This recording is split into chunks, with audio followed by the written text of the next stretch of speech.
의미론이라고 하는 그 학문적인 영역이죠. 언어의 의미라고 하는 것을 어떻게 다루는지에 대한 최근의 방법들을 소개하면서, 그리고 좀 전에 앞에서 여러분들이 보셨던 것처럼 이제 AI 시대라고 하는 것이 우리가 언어를 공부하고 연구하는 것과 어떤 방식으로 연결이 되는지, 그리고 이 시대에서 우리가 이런 공부를 해 나가는 것이 어떤 의의를 갖는 것인지에 대해서 좀 생각을 해 보려고 합니다. 여러분들, 오늘 날씨가 별로 좋지는 않네요. 날씨가 좋지는 않지만 기분 좋게 특강을 들어주시면 좋겠습니다. 자, 그러면 준비한 특강을 시작을 하도록 하겠습니다.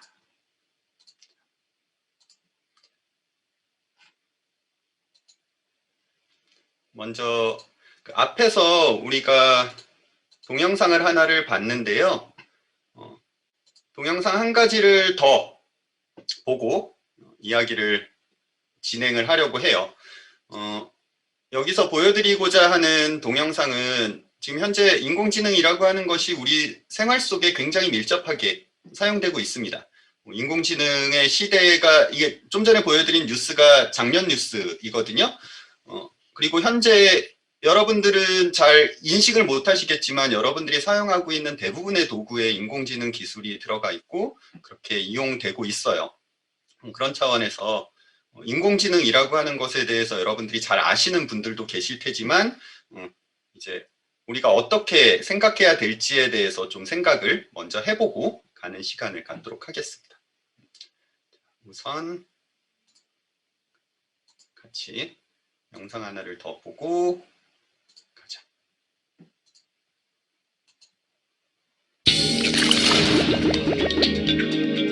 인공지능 탐구생활 쟁점편. 제4차 산업혁명 관련 기술 중에서도 가장 핵심적인 기술로 꼽히는 인공지능. 미래학자 레이 커즈와일은 2045년이 되면 인공지능이 인간의 능력과 지성을 따라잡을 것이라고 예측했습니다. 인공지능은 이미 스마트폰, 컴퓨터를 비롯해 수많은 가전제품과 기계에 탑재되어 인간이 보다 편리한 생활을 할 수 있도록 돕고 있지만 딥페이크, 사이버 해킹, 인공지능을 장착한 치명적 자율무기 등 다양한 사회적 문제 역시 야기하고 있습니다. 실제로 2016년 마이크로소프트사가 개발한 인공지능 챗봇 테이가 성차별과 인종차별적 발언, 욕설 등을 쏟아내면서 공개된 지 하루도 안 돼서 서비스를 중단한 사례도 있죠. 그렇다면 인공지능과 관련된 쟁점은 무엇일까요? 첫 번째 쟁점으로는 인공지능의 정보 수집과 개인정보 보호의 문제를 들 수 있습니다. 데이터, 특히 개인정보는 인공지능을 활용하기 위해 필수적인 요소입니다.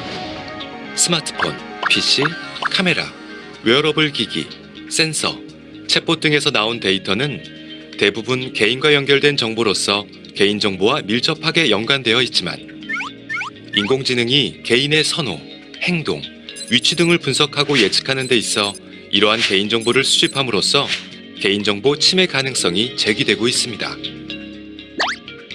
실제로 2018년에는 아마존의 인공지능 스피커가 미국 오리건주 포틀랜드에 거주하는 부부의 대화를 임의로 녹음하여 연락처 명단에 있는 동료에게 전송하는 사고가 발생한 바 있습니다.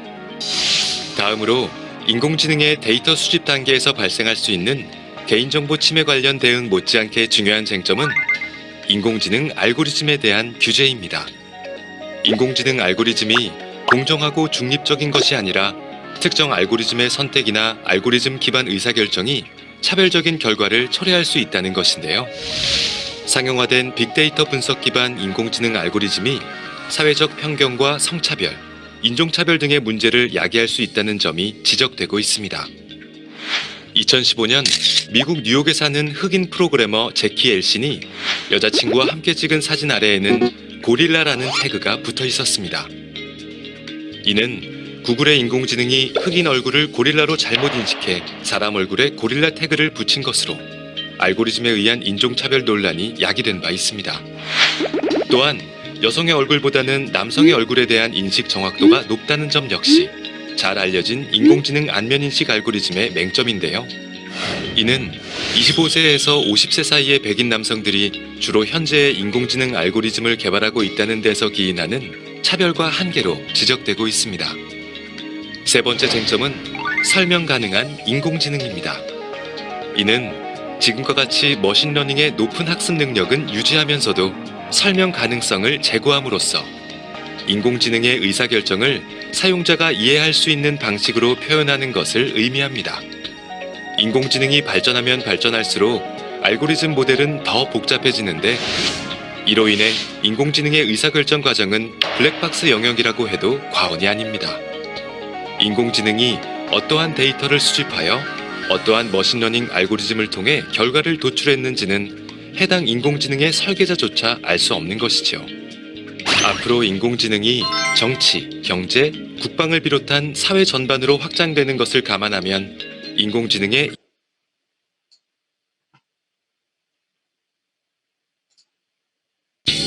과정은 블랙박스 영역 또한 머신러닝 알고리즘을 통해 결과를 도출했는지는 해당 인공지능의 설계자조차 알 수 없는 것이죠.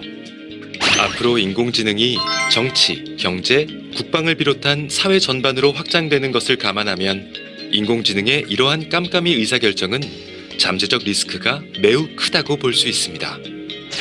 이 문제를 해결하기 위해서는 사용자의 신뢰를 얻고 사회적 공감대를 형성할 수 있는 인공지능에 대한 가이드라인이 필요할 것입니다.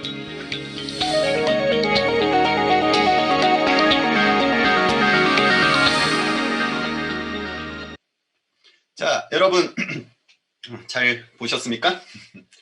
그래요. 인공지능이라고 하는 것이 굉장히 광범위하고 일반적으로 사용되는데 여기서는 이제 개인정보의 문제를 가장 크게 우리 사회적인 문제에서는 개인정보의 문제가 가장 크죠. 여러분들이 스스로 자신에 대해서 아는 것보다 구글이 여러분을 더 잘한다고도 이야기를 하잖아요. 내가 알지 못하는 것을 미리 다 분석하고 나의 행동이나 패턴들을 다 분석함으로써 나를 알게 되는데요. 이게 의미랑 어떤 관련이 있느냐라고 생각하면 우리는 언어의 의미에 관심을 가져요. 그리고 언어의 의미를 어떻게 이해하고 사용하는지 아는 것, 그것이 실제로 컴퓨터가 사람들이 하는 언어의 의미와 그 표현들의 의미들을 이해하는 것과 동일해야 되겠죠. 그리고 AI는 실제로 사람이 이해하고 표현하는 것과 동일한 방식으로 모방을 해서 이해하도록 만들어집니다. 아주 재밌게도 앞에서도 이제 미국의 챗봇, 인공지능 챗봇 이야기가 나왔지만 우리나라에서도 얼마 전에 이루다라고 하는 그 챗봇 문제가 됐었죠. 인공지능의 가장 큰 그 언어적인 문제 중에 하나가 특정한 의미들을 인식하는 것이 그 패턴으로서 인식이 되는 게 가장 일반적인 알고리즘이거든요. 근데 거기는 사람하고 똑같습니다. 특정한 데이터가 주어지면 이제 그 데이터를 기반으로 그걸 판단하게 되는데 그게 편향된 데이터들이 들어가게 되면 편향되게 이 의미를 이해하게 된다는 거죠. 사람도 똑같죠. 사람도 그래서 우리가 지식을 넓고 보편적으로 공부하는 이유 중에 하나가 편향되고 협소한 생각과 행동을 하지 않도록 하기 위한 거잖아요. 더 넓게 많은 것들을 경험하고 알수록 더 넓은 이해와 지식을 알게 되는 것. 컴퓨터도 똑같거든요. 그래서 중요한 건 결과적으로는 그렇습니다. 어떻게 하면 좁고 치우치고 편향된 그런 의미들로 언어를 소통하게끔 하는 것이 아니라 더 넓고 객관적이고 더 크게 바라보고 생각할 수 있을까라고 하는 게 중요한 문제라고 생각이 돼요. 그래서 오늘 제가 준비한 특강 내용은 이제 이렇습니다. 관점에 대한 이야기로부터 시작을 할 거예요. 우리가 무언가를 이해한다, 무언가를 이해한다는 것은 어떻게 바라보느냐라는 것과 관련이 되어 있어요. 그래서 특정한 관점들이 어떻게 의미를 결정하게 되고 해석하는지에 대한 이야기를 할 거고요. 그리고 현재 의미를 어떻게 파악할 거냐와 관련된 이야기를 하면서 이제 기술이 발달하면서 어떻게 의미를 파악하고 그리고 언어의 의미들 사실 이제 언어의 의미라고 하는 건 우리 머릿속에 들어있는 거잖아요. 우리 머릿속에 있는 의미들을 어떻게 지금 알아내고 있는지, 그리고 이제 궁극적으로 이러한 시대에서 우리는 어떻게 해야 될지에 대한 이야기를 하고 정리를 해보도록 하겠습니다. 자, 그럼 갈까요? 관점에 대한 이야기를 하려면 패러다임을 먼저 이야기할 수밖에 없을 것 같아요. 여러분 패러다임 다 잘 알죠? 고등학교 때 입시 공부하면서 많이 배웠을 거예요. 토마스 쿤이라고 하는 사람이 과학혁명의 구조라고 하는 데서 이 패러다임이라고 하는 것이 이제 과학적인 발견이나 과학적인 관점을 바꾸는 것에 대해서 강조하면서 이제 중요한 개념으로 나왔죠. 관점은 세상을 바라보는 눈입니다. 자, 여기 그림이 있어요. 이 그림 아시는 분도 있고 모르시는 분도 있을 텐데, 자, 이 그림 어때요? 멋있죠? 뭐가 보이십니까? 이 그림에 정말 아름다운 물속에서 돌고래들이 헤엄치고 있습니다. 정말 아름다운 자연의 모습이죠? 여러분 모두 그렇게 보이십니까? 아니라고요? 자, 여기에서 돌고래의 모습을 찾지 못하시는 분들, 그리고 돌고래의 모습을 찾으시는 분들, 자, 이게 관점의 차이를 보여주는 굉장히 재미있고 그리고 유명한 예가 되는 거죠. 내가 무엇에 초점을 두고 보느냐에 따라서 세상은 다르게 보입니다. 자, 아무리 봐도 돌고래가 안 보이신다고요? 자, 여러분 여기 돌고래가 아니라 남녀의 모습이 보이시는 분들은 거기에 굉장히 익숙해지신 어른들이신 거죠. 어른. 그 남자와 여자의 이런 모습에 익숙하지 않은 아이들에게는 그런 모습이 보일 수가 없습니다. 돌고래만 보여요. 여기 돌고래들이 이렇게 있죠? 이렇게 돌고래들 한 마리, 두 마리, 세 마리, 네 마리 물속에서 헤엄치는 돌고래의 모습. 자, 우리가 세상을 어떻게 바라보느냐 그 관점은 세상을 보는 눈은 우리의 생각을 지배합니다. 먼저 어떻게 바라보느냐에 따라서 내가 알아가는 방식이 달라지고요. 그리고 지식이 달라지면 생각이 달라집니다. 내가 어떤 지식을 가지고 있느냐에 따라서 나의 가치가 달라지고 생각이 달라지게 됩니다. 그리고 궁극적으로는 행동이 달라지게 되는 거죠. 행동이 달라지게 돼요.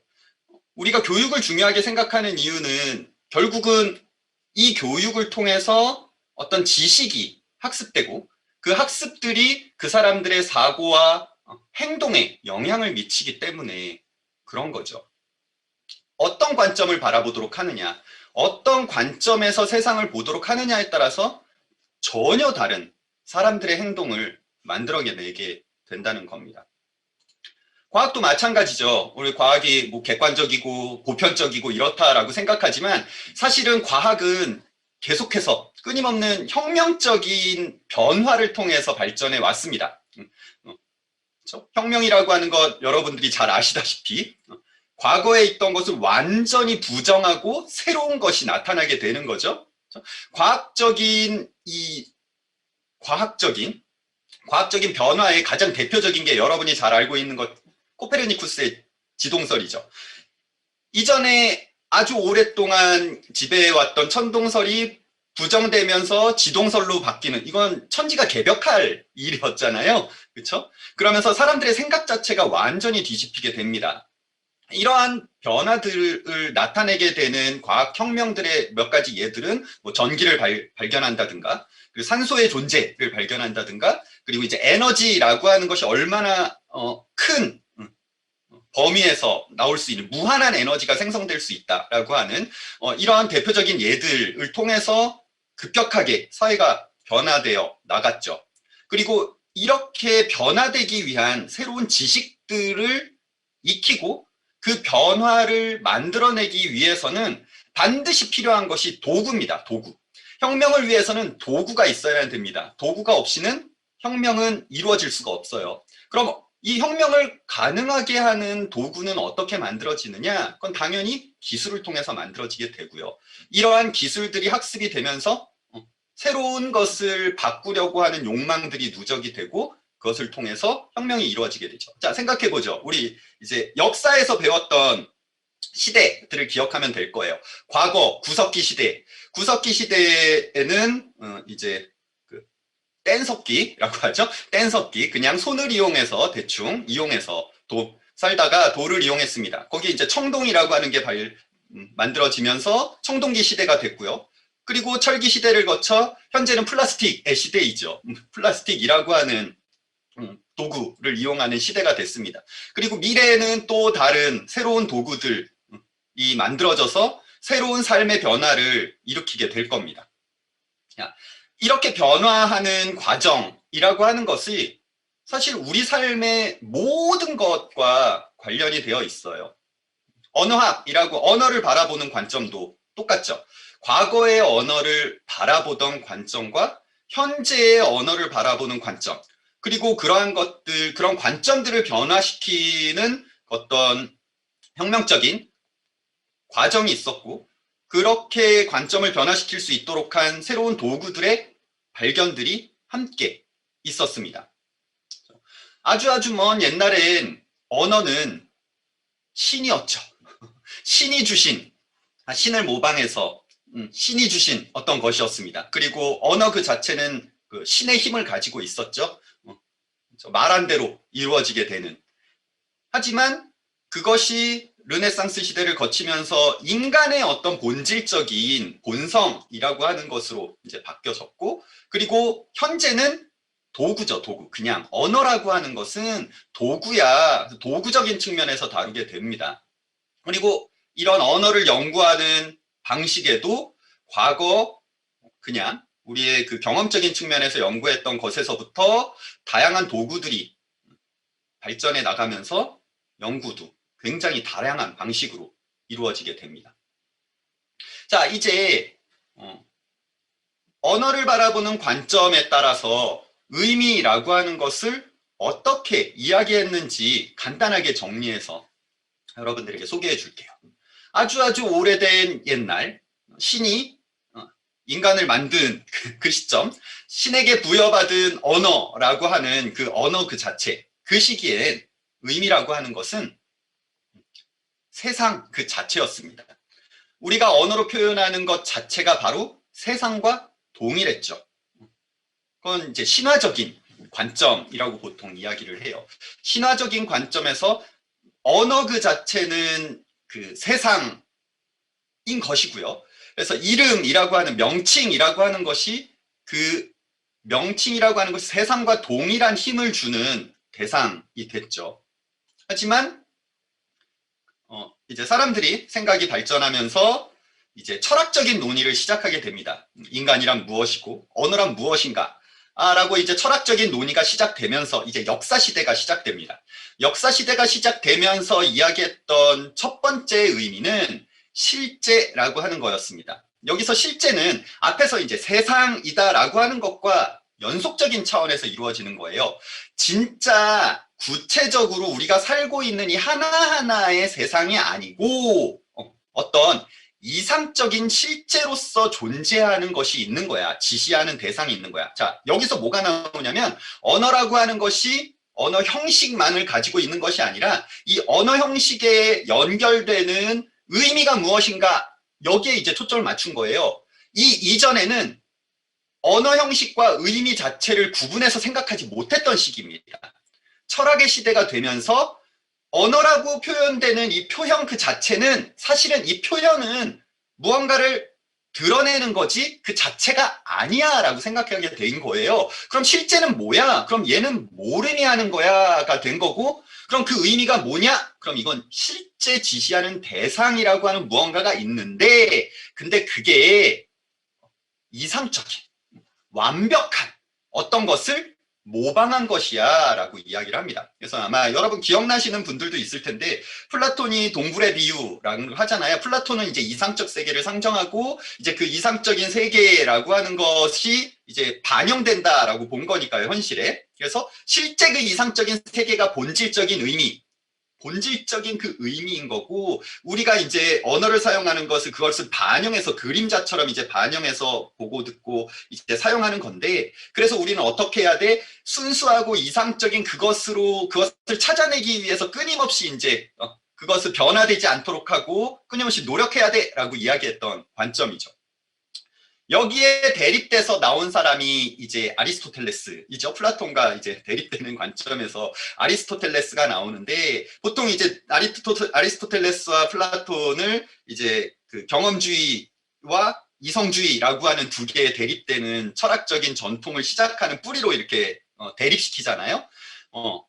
아리스토텔레스는 사실 이제 그런 이상적인 어떤 순수한 저 어떤 것을 상정한 게 아니라, 사실 그건 사람들이 머릿속에 가지고 있는 어떤 심리적으로 가지고 있는 어떤 것이야 라고 해서 이제 사람의 차원으로 이렇게 가져옵니다. 우리 머릿속에 뭔가 들어있는 어떤 것이 있어. 우리가 사용하는 언어의 의미는 저희 하늘나라의 어떤 신이 가지고 있는 그것을 지시하는 게 아니라 우리 머릿속에 있는 것을 지시하는 거야. 그리고 그 세상에 있는 것들에 대해서 우리가 무엇라고 생각하는지, 어떻게 생각하는지에 대해서, 그것에 대해서 지시하는 게 우리 언어가 표현하는 것의 의미야 라고 말하는 거죠. 어때요? 지금 이 말이 우리가 일반적으로 생각하고 있는 의미에 대한 그 개념과 거의 일치합니다. 지금도 이제 그렇게 생각하죠. 우리 머릿속에 들어있는 어떤 개념이다라고 생각하는데, 그러한 생각이 이제 몇천 년 전 철학자에서부터 이제 시작이 된 거라고 생각하시면 돼요. 생각해보니까 정말 크게 변함이 없네요. 이런 생각을 아직도 가지고 있다라고 보니까. 하지만 똑같이 생각하지는 않았습니다. 이때 생각했던 것과 과학이 발달하면서 이제 생각도 바뀌게 된다는 거죠. 그러면서 우리 머릿속에 있는 어떤 것들, 그 심리적인 것이라는 것은 너무 유동적이고 밝히기 어려운 어떤 것이기 때문에 좀 더 명확하고 분명하게 알 수 있는 것으로 의미를 정해놓는 것이 중요하다라고 생각했어요. 그래서 이야기했던 것이 의미는 사실이다라고 한 거예요. 이건 과학적인 의미입니다. 논리적으로 확인할 수 있는 것. 이것이 진짜야? 내가 말한 게 여기에 호랑이가 있어 라고 했을 때 이 호랑이가 있어 라고 하는 의미는 여기라고 하는 것이 어디냐? 호랑이라고 하는 것이 무엇이냐? 그리고 여기에 호랑이가 진짜 있느냐 라고 하는 것.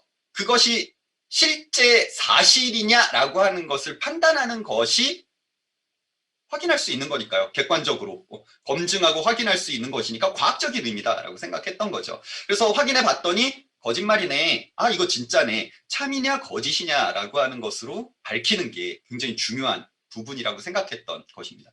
사실 이제 요 과학적인 의미가 시작된 게 20세기 초반, 19세기 후반, 20세기 초반부터 이제 과학의 시대잖아요. 과학의 시대가 이루어지면서 이것도 마찬가지로 나오게 된 거고요. 과학 철학이라든지 뭐 분석이라고 하는 데서 굉장히 중요한 의미의 한 부분으로 지금도 아주 중요한 부분으로 사용이 되고 있죠. 자, 여기서 이제 나오게 됩니다. 1920년대, 30년대 지나면서 2차 대전 전쟁을 겪으면서 사람들이 이제 혼란의 시기가 오잖아요. 과학이라고 하는 것이 과연 우리에게 주는 것이 무엇이냐, 뭐 과학적인 생각에 대한 반발, 이런 것들로부터 나온 게 이제 모더니즘이라고 하는 것이 깨지죠. 그래서 포스트 모더니즘이 나오게 되잖아요. 20세기 초반에, 20세기 중반을 들어가면서 이제 20세기 중반에 들어가면서 이전에 탄탄하게 생각했던 과학 만능주의라고 하는 것이 이제 그 도전을 받으면서 거기에서 벗어나기 위한 이제 새로운 철학 사조가 나타나게 되죠. 이제 포스트 모더니즘이라고 하는 것들이 나오게 되는데, 그런 사조 속에서 의미라고 하는 것을 생각해 봤더니, 아니 세상에 우리가 사용하는 말이 다 참과 거짓으로 나눌 수 있는 게 도대체 얼마나 돼? 물론 그런 것도 있지만 그렇지 않은 것도 있고, 사실 그리고 생각해 보니까 우리가 사용하는 말이 얼마나 다양하게 생각되는데 이걸 어떻게 할 수 있어? 그쵸? 여기서 의미가 없다라고 하는 주장이 나오게 되는데요. 여기서 말하는 의미가 없다라고 하는 것은 뭐냐면, 예전에 생각했던 것과 같은 어떤 모두가 공유하는, 모든 사람이 공유하는 근본적인 어떤 하나의 본질적 의미가 없다라고 하는 것을 말합니다. 개념적 의미라고 하는 것이 전통적인 의미론에서 말하는 의미라고 말씀을 드렸는데요. 이 개념적 의미가 사실은 20세기 초반에 언어학이라고 하는 것이 나오면서 의미에 대해서 이야기했던 핵심은 이거였습니다. 여러분이 잘 알고 있는 소시르라고 하는 프랑스의 언어학자가 말했던 기호의 속성에서 랑그와 빠롤이라고 하는 걸 말했죠. 그래서 빠롤은 우리가 일상적으로 그냥 막 말하는 거고, 그게 아니라 랑그가 있어야 의사소통이 가능해라고 주장을 했어요. 랑그라고 하는 게 뭐예요? 내가 밥이라고 할 때 이 말에 대한 생각과 이 말을 듣는 사람의 밥이라는 생각이 같아야 똑같은 의미가 연결이 돼서 이해가 가능하지. 그래서 말하는 사람과 듣는 사람, 그리고 그 언어를 사용하는 언어 사용자 전체 집단이 모두 공유하는 어떤 의미, 그걸 랑그라고 말했어요. 이 랑그라고 하는 것이 무엇인가를 밝히는 것, 이것이 언어의 의미, 언어를 연구하는 본질이다라고 말했고요. 그게 19세기 말 20세기 초에 주장했던 것이었어요. 그런데 이게 다 무너지면서 그런 걸 어떻게 알아? 그건 몰라, 없어, 그런 거 없어 라고 주장하게 된 거죠. 그게 이제 텍스트만 존재해라고 하는 것으로 이제 강조되게 됩니다. 텍스트만 존재한다는 건 뭐예요? 형식만 있다는 거예요. 밥이라고 했을 땐 그냥 밥이 밥이지, 어떤 특별한 뭔가 너랑 나랑 우리 모두가 이 사회에서 공유하는 밥이라고 하는 거는 없어. 그리고 실제로 그 밥이라고 하는 것이 오늘 아침에 내가 말할 때 나 밥 먹었어 라고 할 때와 너 밥 있어? 라고 말할 때와 이때 밥이 다 같은 게 아니야. 다 다른 거기 때문에 고정시켜서 붙잡아 놓을 수가 없어. 그게 이제 데리다라고 하는 유명한 철학자가 말했던 차연이죠. 미끄러진다. 끊임없이 우리가 말할 때마다 언어의 의미는 끊임없이 미끄러지면서 이제 나가는 거죠. 흔적만 남겨놓는 거죠. 그래서 결국 우리가 잡는 건 과거의 의미일 뿐 실제 현재의 의미나 미래의 의미에 대해서는 이야기할 수 없게 되는 것. 이렇게 가는 겁니다. 그러니까 어미가 굉장히 어려워지는 거죠. 개별적인 의미로 이제 관심을 돌리게 되고 거기로 나아가게 되는 과정이 시작됩니다. 그리고 이제 없다라고 하면 사실 연구할 의미가 없잖아요. 그렇죠? 의미가 없는데 의미를 어떻게 연구할 거야? 의미가 없는데 그러면 우리가 의미를 어떻게 연구할 수 있어? 그러니까 어떻게 바꾸냐면, 그래, 우리가 사용할 때마다 항상 새로운 의미들이 나오게 되고 나의 의미와 너의 의미, 우리의 의미, 모든 개별적인 세상에 존재하는 모든 사람들의 의미가 다 달라. 다 다르다고 하자. 인정하자. 자, 그러면 결국 의미라고 하는 것을, 그 모든 것을 다 아는 건 불가능해. 그러니까 내가 알 수 있는 건, 내가 사용하는 혹은 나와 관련된 몇몇이 사용하는 이 한정된 의미일 뿐이지 그 전체를 아는 것은 불가능하다. 그래서 모른다라고 이야기하게 되는 거예요. 그리고 그 유명한 말이 나오죠. 비트겐슈타인이 말했던, 그러니까 뭐 언어의 한계는 세계의 한계다라고 하는 게 말 나오는 거잖아요. 내가 표현할 수 있는 이 것들, 그건 내가 알고 있는 것을 의미하는 것이고, 그리고 그 한도 내에서만 우리가 이야기할 수 있는 거다. 그러니까 끊임없이 이제 그거는 변화하고 역동적으로 바뀌게 된다가 나오게 됩니다. 이렇게 생각하는 거예요. 이건 사실상 언어 의미 연구에서의 그 혁명적인 전환을 이루게 되는 부분이 되는데요. 이전에 우리가 랑그라고 하는 것이 굉장히 중요한, 우리가 본질적으로 파악해야 될 어떤 의미라고 생각했다면 그 랑그를 부정하고 빠롤이 의미야 라고 이야기해버리는 거예요. 빠롤 그 자체가 의미야. 표현된 그 자체, 각각의 의미.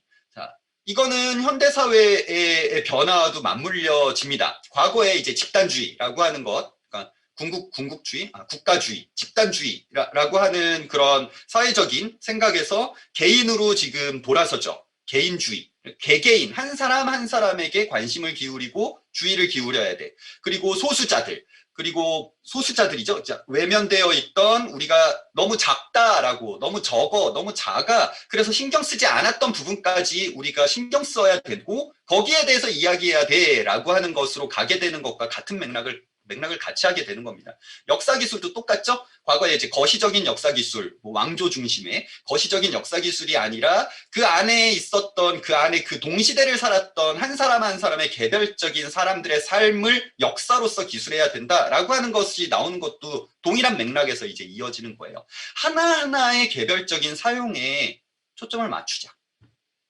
사용 그 자체에 관심을 갖자.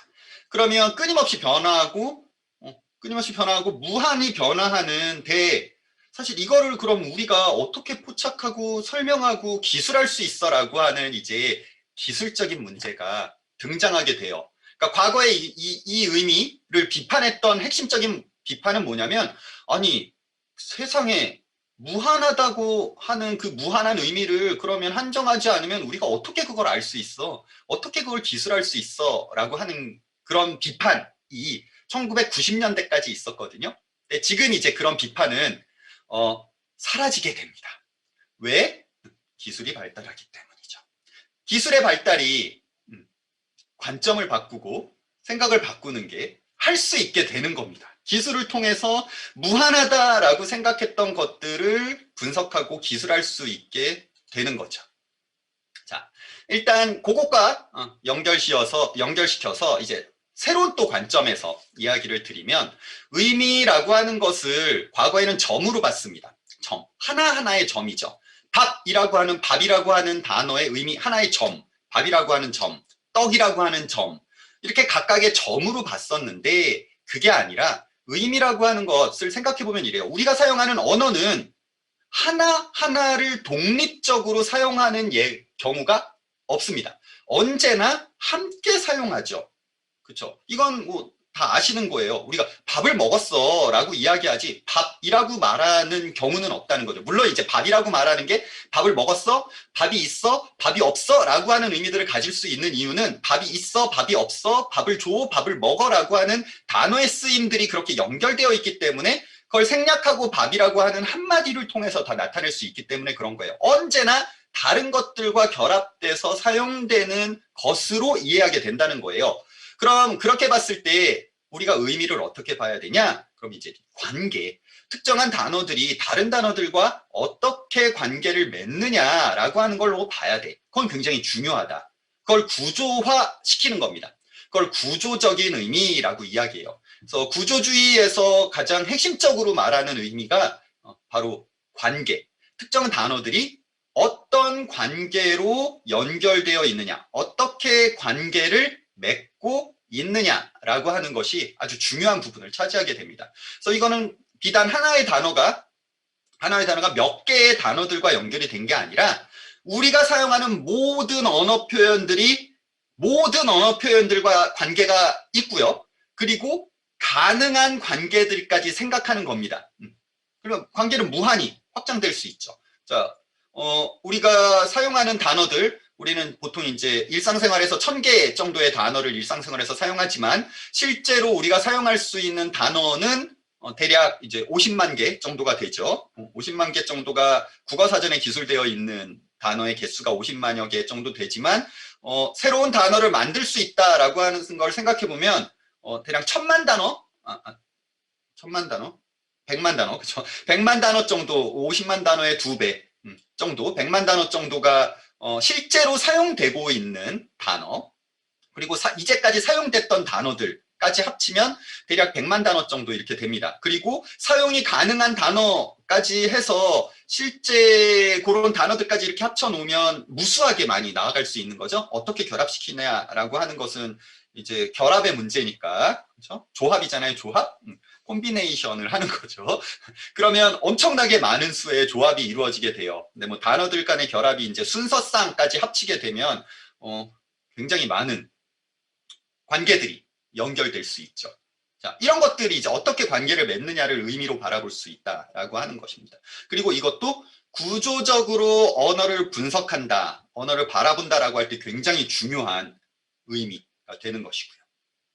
자, 그럼 이제 의미가 무엇이냐라고 하는 것에 대해서 앞서서 말씀드렸는데요. 그것과 다시 이제 연결시켜서 그럼 의미를 어떻게 파악했느냐라고 하는 걸 생각해 봅시다. 앞에서 그러니까 아주 먼 옛날 과학이 발달하기 전에 그 이전에는 의미, 언어라고 하는 건 신이 주신 거고 언어의 의미라고 하는 것이 이제 세상이다라고 말씀드렸잖아요. 그러면 그때 우리가 의미를 파악하는 방법은 그냥 세상 그 자체죠. 상상력 그 자체.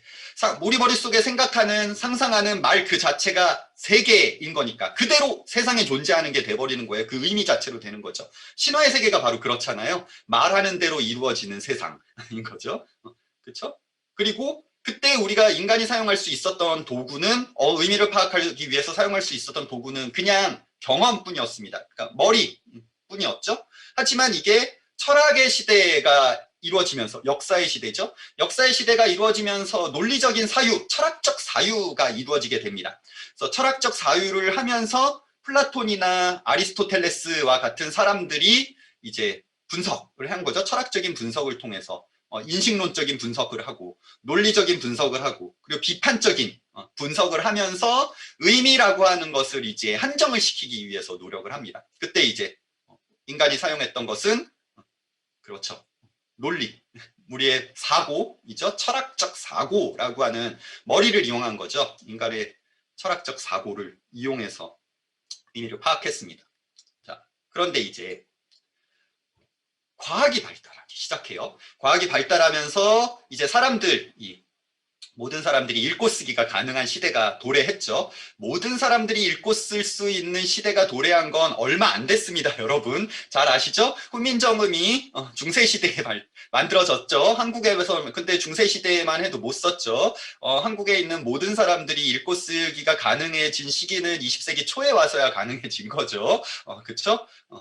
자, 얼마 안 됐습니다. 모든 사람들이 읽고 쓰는 것이 가능해지면서 이제 펜과 종이를 이용해서 읽고 쓰는 것을 가능해지면서 이용했던 것들이 이제 머릿속으로만 생각하는 것이 아니라 그것을 과학적으로 분석하기 시작합니다. 그러면서 나온 게 이제 개념적인 방법이고요. 여기서 가장 대표적인 게 속성 분석이라고 하는 것이 나옵니다.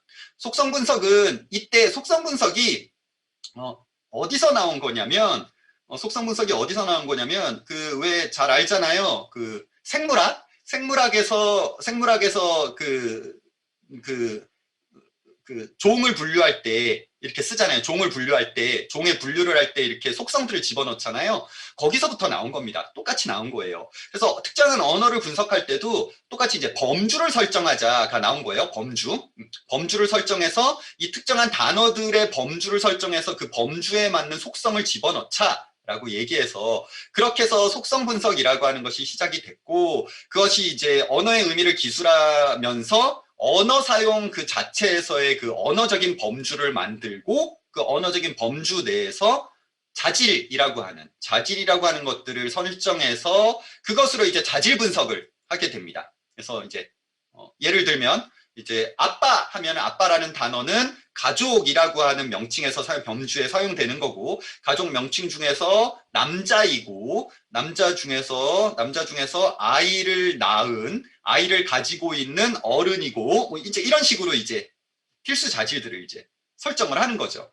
그래서 설정을 하면 변별력을 갖게 됩니다. 변별력을 갖게 돼요. 그래서 의미 변별성을 갖는다는 건 이 단어와 저 단어가 무엇이 같고 무엇이 다른가를 명확하게 알 수 있게 된다는 걸 말하거든요. 굉장히 깔끔하죠. 아주 깔끔하게 정리가 돼요. 그런데 문제는 그 언어의 의미라고 하는 것은 그렇게 깔끔하게 정리될 수가 없다는 것. 끊임없이 이제 중첩되고 겹치고 말끔하게 잘라낼 수 없는 부분이 존재하기 때문에 여기서는 굉장히 큰 한계를 갖습니다. 문제도 많이 있고요. 불가능한 것들이 많이 있는 거죠.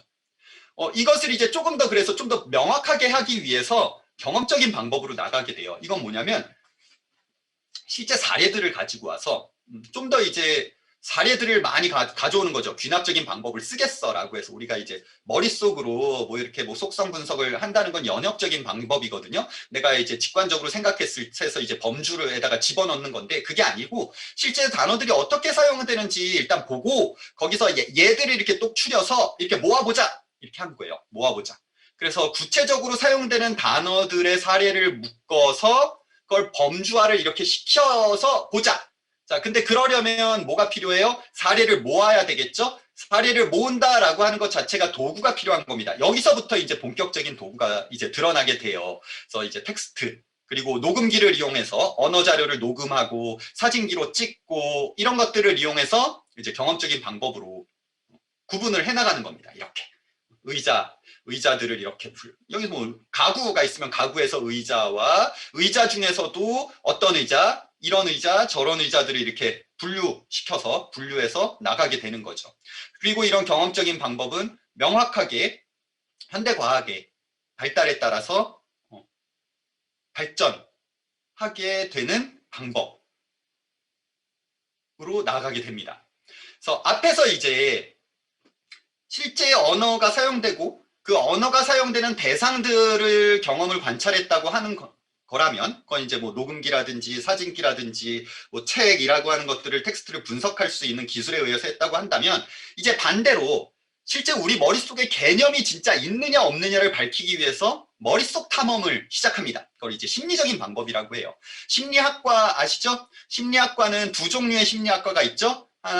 하나는 이제 과학적인 심리학이 있고 하나는 철학적인 심리학이 있어요. 그래서 의학적 심리학은 명확하게 이제 그 경험주의가 아니라 그 도구를 이용해서 의학적인 방법을 사용합니다. 지금 그 심리학을 말하는 거예요. 심리적인 방법을 이야기하는 자연과학적 심리학입니다. 자연과학으로서의 심리학에서는 뭘 하느냐? 우리 머릿속을 탐험하는 거예요. 그래서 우리 머릿속에다가 이렇게 침을 이렇게 하고 머릿속 사진을 찍어서 특정한 뇌가 어떻게 움직이는지, 어떻게 활동하는지, 어떤 행동 반응이 일어나는지를 연구하게 됩니다. 이제 보통 자극과 반응이라고 이야기하죠. 자극과 반응이라고 해서 굉장히 단순하게 생각하시면 안 돼요. 자극과 반응이 특정한 단어가 우리 인지가 됐을 때 우리 뇌의 어떤 부분이 활성화되느냐라고 하는 것이 반응이거든요. 자극이 이루어졌을 때 일어나는 게 뭐 손을 움직이고 뭐 몸을 움직이고, 이거는 아주 옛날 고리짝의 자극 반응이고요. 현재의 자극 반응이라고 하는 건 뇌 활동성을 측정하는 거예요. 그리고 뇌 활동성을 측정하기 위한 기술이 엄청나게 발달했죠. 그래서 뇌 활동성을 측정하는 그 MRI, fMRI라고 하죠. fMRI로 찍으면은 뇌의 활동 그 변화를 시각적으로 측정할 수 있고요. 전기침이나 메스 같은 것들을 이용해서 전기활동, 우리 뇌가 전기활동으로 이루어진다는 건 아시죠? 컴퓨터랑 똑같아요. 그래서 그 전기활동이라고 하는 건 측정을 하는 겁니다. 측정을 해서 뇌가 어떻게 활동하는지, 특정한 단어들, 특정한 문장들, 언어로 의사소통할 때 뇌가 어떻게 움직이는지를 측정함으로써 실제 우리 머릿속에 있는 경험들이 어떻게 구현되고 들어가 있는지를 물리적으로 판단해내는 방법을 이용하게 되는 겁니다. 자, 이렇게 의미 연구에서도 이렇게 사용하는데요. 여기서 clearly라고 하는 단어, clearly라고 하는 게 이제 명확하게 이제 잘라낸 거죠. 여기 eat, taste, feel이라고 하는 각각의 단어들이 어느 부위에서 활동이 일어나느냐, 이제 이거를 이제 분석하는 거예요. 뇌 활동 분석해서 특정 단어들이, 그러니까 밥 했을 때 밥이라는 단어를 말할 때 들을 때 어느 부위에서 뇌 어느 부위가 활성화되느냐, 이걸 연구하는 거거든요. 자, 이걸 연구해서 그럼 뭘 할 수 있습니까? 이거 연구하면 우리 뇌에서 단어들이 어떻게 저장되고 이용되는지를 밝힐 수 있는 거예요. 그리고 이 연구는 굉장히 많이 발전해 있습니다. 자, 여기에 연구를 소개해 드릴게요. 이게 브레인 딕셔너리라고 하는 게 요게 미국의 어느 대학이지? 유명한 대학에서 옛날에 연구한 겁니다. This is a map of someone's brain, showing roughly which areas respond when they hear different words. For example, there's a small area in the middle frontal gyrus that reliably responds to hearing the word top. But it's not just one word, one location. A single word can activate a whole range of different brain regions. So we find the word top in a bit of brain that seems to respond to words associated with clothing and appearances. But also here with numbers and measurements. And here with buildings and places. We usually think of language as being restricted to certain sections, like the temporal lobe. So researchers were surprised to find activity all across the brain and in both hemispheres. The map was made by scientists at the University of California, Berkeley. They put volunteers in an MRI scanner and had them listen to stories for 2 hours. Back in the front again, deep, and she pulls out a pack of matches that have been laundered at least once. By monitoring blood flow to different parts of the brain, they worked out which places were responding to the meaning of the words, the semantics. They found that different bits of the brain responded to different kinds of words and concepts. And they could group them into rough categories, shown here by the different colours. Dark green bits, for example, were most activated by words to do with numbers, red bits by social words. Here, in the right temporoparietal junction, this speck of brain, just a few millimetres across, was found to respond to words like wife, mother, pregnant, and family. And this bit just next door responds to some of the same social words like family and wife, but also words to do with places and people like house and owner. Generally, the concepts represented in each brain region relate to other functions that scientists already know about. So words to do with how things look, such as stripes, are likely to be found near the visual cortex. And although each individual's map is different, looking at these three brains, it's clear that different people have the same kinds of concepts in the same kinds of places. This is the first time we've been able to map the semantic systems of the brain in such detail, discovering that words are grouped by meaning, and revealing just how complicated and widespread the word maps in our heads really are. And the brain map is available online for anyone to explore.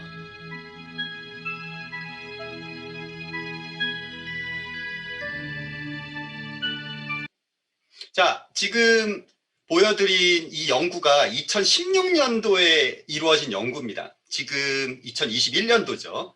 5년이 지났어요. 지금은 얼마나 발전했을 거라고 생각합니까? 거의 완성이 된 단계에 도달했고요. 그 다음은 뭘 할 것 같습니까? 이렇게 우리 머릿속에 특정한 단어들이 표현들을 할 때 우리 머릿속에 특정한 부위들이 활성화된다라고 하는 것을 알게 되면 그 다음에 뭘 할 것 같아요? 그쵸? 그 다음에 상용화를 하겠죠. 이걸 통해서 말하지 않아도 알아요. 이런 방식으로 나아가게 될 겁니다. 그리고 지금 그런 연구가 여러분들의 상상보다 더 많이 발전해 왔습니다. 여러분의 상상보다 더 발전해 왔어요. 이건 지금 소개해드리는 또 하나의 영상은 앞에 서 있는 것들과 연동해서 이게 어떻게 지금 발전해 나가고 있는지를 보여주는 하나의 영상 중에 하나입니다.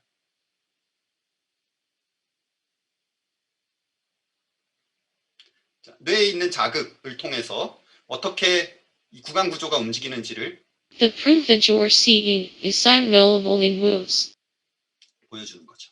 The proof that you are seeking is not available in books. The proof that you are seeking is available in books.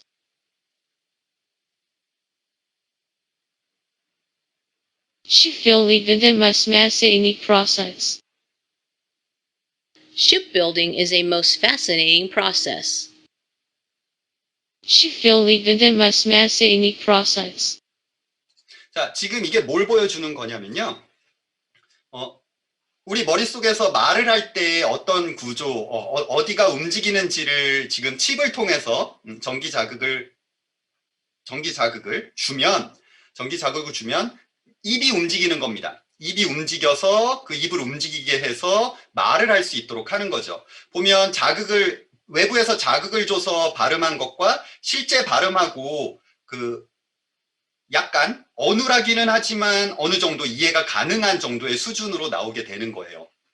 그리고 이것도 옛날 겁니다. 지금은 더 발전했고요. 이게 어디서 사용될 것 같아요? 그렇죠. 그 언어장애를 가진 사람들에게 사용이 되는 거예요. 언어장애를 가진 사람들에게 저걸 자극을 주면 내가 생각했던 내가 표현하고자 하는 표현들을 할 수 있게 되는 거죠. 그리고 저거 반대로 주어지면 어떻게 돼요? 반대로 주어지면 그쵸, 듣게 되는 거죠. 듣게 되는 거. 그래서 이런 방식으로 우리의 머릿속에 어떻게 말들이 저장되는지라고 하는 연구들이 이루어지고 있고요. 더 나아가서 이제 이런 방식으로 이제 사용하려고 하는 거예요. 자, 이건 우리 머릿속에 있는 생각들을 이용해서 그대로 그 생각을 표현하거나 말로 하지 않고도 전달하고 이해하고 사용할 수 있도록 하는 예죠.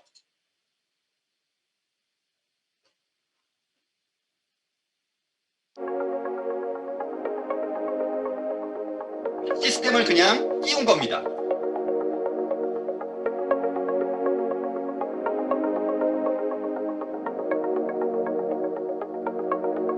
생각으로 지금 조절하고 있는 거죠.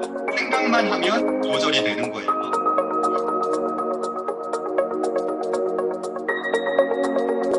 (10:43 a.m.)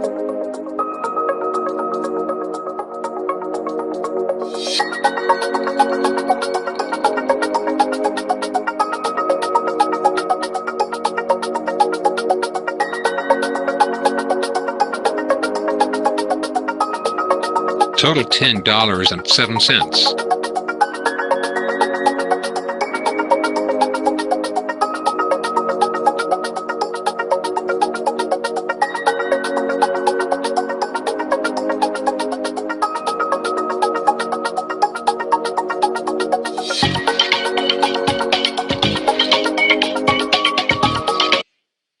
자, 지금과 같은 그 방식은 그러니까 지금 여기 입, 그쵸? 입과 관련된 근육들과 연결된 자극이 어떻게 움직이느냐에 따라서 이제 그 언어, 이 사람이 표현하고자 하는 언어 형식을 이해하고 그걸로 이제 그 컴퓨터가 분석을 해서 보여주는 건데요. 지금 여기는 입에다가 연결해서 사용하는 입과 이 근육, 얼굴 근육, 말을 할 때 사용하는 혀, 입 근육의 그 미세한 전류들을 인식해서 하는 걸 방식을 사용했는데 지금은 상용화 됐습니다. 근데 이게 상용화된 것이 아니라 지금 페이스북이랑 그 구글에서 그 손가락의 근육들을 인식해서 타자를 치도록 만드는 기술이 나왔잖아요. 실제 상용화됐고, 그리고 궁극적으로는 내가 생각만 해도, 내가 기억, 니은, 디귿, 리을 생각만 하면 그 생각나는 대로 자판을 칠 수 있도록 하는 기술이 상용화되고 있습니다. 자, 지금 이게 뭘 의미하느냐, 이게 의미하는 바가 시사하는 게 굉장히 크거든요. 결과적으로는 이렇게 우리 머릿속에 어떻게 언어들이 저장되고 표현되느냐라고 하는 그 표현적인 방식들에 대한 연구가 거의 완성 단계에 이루어져 있다는 걸 보여주고요. 그럼에도 불구하고 우리가 이제 의심스러운 건 이것이 AI가 의사소통을 하는 거는 아니잖아. 컴퓨터가 의미라고 하는 것을 이해하는 것은 아닌 것 같아라고 하는 그쵸? 그냥 단순히 이제 단순히 어떤 자극들을 그냥 언어적인 텍스트라든지 대응하는 어떤 표현으로 표현해 주는 방식밖에 안 되지 이걸 실제로 이해하고 의사소통하는 지점까지는 간 게 아니잖아 라고 말을 할 수는 있을 것 같아요. 하지만 그것도 이제 달라지게 됩니다. 자, 기술이 발달하면서 의미를 어떻게 파악할 것이냐라고 하는 의미 파악의 방법이 굉장히 발전했다라고 했잖아요. 이제 우리 분석적인 방법을 사용하게 됩니다. 기술적인 분석이라고 하는 것을 사용하는데 언어는 어쨌든 저쨌든 언어라고 하는 것은 물리적인 어떤 대상으로 이렇게 만들어져서 나옵니다. 그리고 그 무수한 구조들로 이루어져 있어요.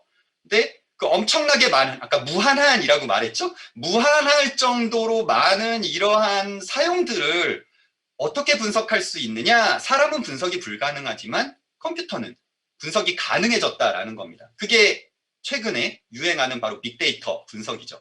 빅데이터 분석이라고 하는 것이 무한한 엄청나게 다양한 사용의 의미들을 그대로 분석할 수 있는 방법론으로 제시가 됐고 실제로 이제 그걸 이용해서 의미 분석을 하고 있습니다.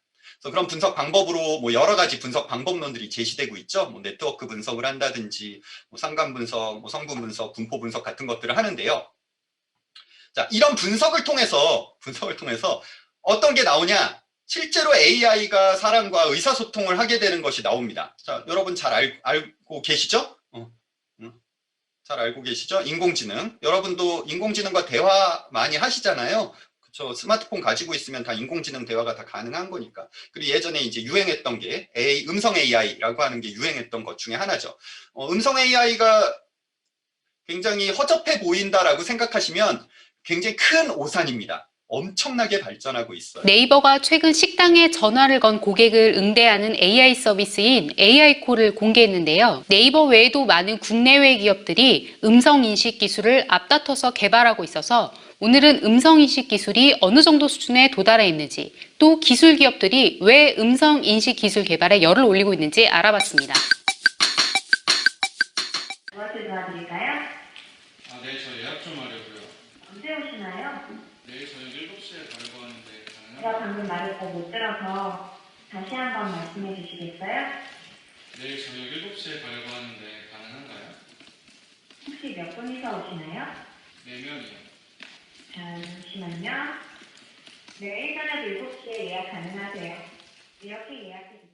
말을 잘 못 들었는데 다시 한번 말해달라고 요청하거나 잠시만요 라고 시간을 끄는 것 같은 대화 내용을 보며 상대가 누구인지 미처 듣지 않으면은 AI라고 상상하기 어려운 대화들입니다. 지난해 5월 구글의 연례 행사 중 가장 큰 행사인 개발자 컨퍼런스에서도 구글의 AI 서비스인 듀플렉스 시연을 해서 큰 화제가 됐습니다. So how can I help you? Hi, I'm calling to book a women's haircut for a client. I'm looking for something on May 3rd. Sure, give me 1 second.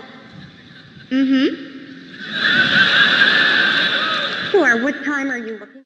듀플렉스가 미용실에 전화를 걸어서 예약을 진행하는데 점원이 잠시만 기다려달라고 하자 듀플이 하고 추임새를 넣는 부분에서 시연을 지켜보는 사람들의 웃음이 터진 건데요. 이런 음성인식 기술을 두고 키보드나 마우스, 터치로 하던 일을 음성으로 말로 하는 것 이상의 어떤 의미가 있냐는 반응도 나오지만 음성 인식 기술은 이런 기술과의 소통 방식에 익숙하지 않은 사람들에게 진입 장벽을 크게 낮춰준다는 점에서 스마트폰보다 더 큰 파급력을 가질 것이라는 전망도 있습니다. 한 예로 최근에 한 통신사가 독거 어르신들의 AI 스피커 사용 패턴을 분석한 것을 보면 스마트폰과 인터넷을 사용하지 않는 독거 어르신들이 AI 스피커를 더 적극적으로 사용하는 것으로 나타났습니다.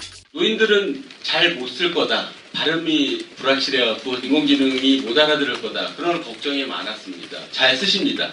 아주 다양하게 노래, 날씨, 감성 대화.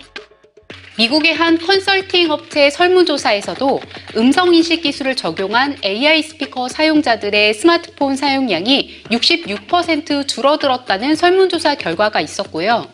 음악뿐 아니라 정보 검색, 쇼핑 등 다양한 영역에서 사용량이 줄어든 것으로 나타났습니다. 이렇게 음성인식 기술이 적용된 AI 스피커가 스마트폰의 상당 부분을 대체하고 있는 상황인 건데요. 음성인식 기술이 더 안정되고 AI 스피커처럼 음성인식 기술이 적용된 기기의 보급이 더 늘어난다면 파급력은 더 커질 것이라는 분석이 나옵니다. 최근에 삼성전자가 갤럭시 홈 미니라는 AI 스피커 베타 테스트를 자, 이것도 2년 전 뉴스인데요. 한국어 음성 인식을 통해서 받아쓰기 해주는 상용화된 서비스를 시작했죠. 시작이 됐습니다. 그래서 말로 하면 그걸 다 이제 적어주죠. 예전에 아마 삼성 스마트폰 쓰신 분들은 그런 기능들 있었던 거 예전에부터 알고 계셨을 텐데, 지금 그 정확성이라고 하는 게 계속해서 올라가고 있는 상황이에요. 계속해서 올라가서 뭐 메모 같은 것들 이제는 손으로 안 쓰고 그냥 말로 해도 다 되는 거죠. 보면 어때요? AI와 사람과 지극히 자연스럽게 대화를 한다라고 한다면 의사소통이 적절하게 이루어지는 거죠. 그러면 이 컴퓨터가, AI가 사람의 말을 제대로 이해하고 표현한다라고 말할 수 없다라고 할 수는 없는 거죠. 자연스럽게 대화를 하는데 얘가 의미를 모르는 거야 라고 말하는 게 무의미해지는 상황이 된 겁니다. 지금 현재 기술 발달의 상황이 여기까지 도달해 있고요. 결과적으로는 AI가 인간과 굉장히 자연스럽게 대화를 하는 것은 이미 이루어져 있습니다. 다만 문제는 아까 말한 대로 이제 편향된, 잘못된 지식과 같은 학습, 잘못된 학습이 가장 큰 문제인 것일 뿐이죠.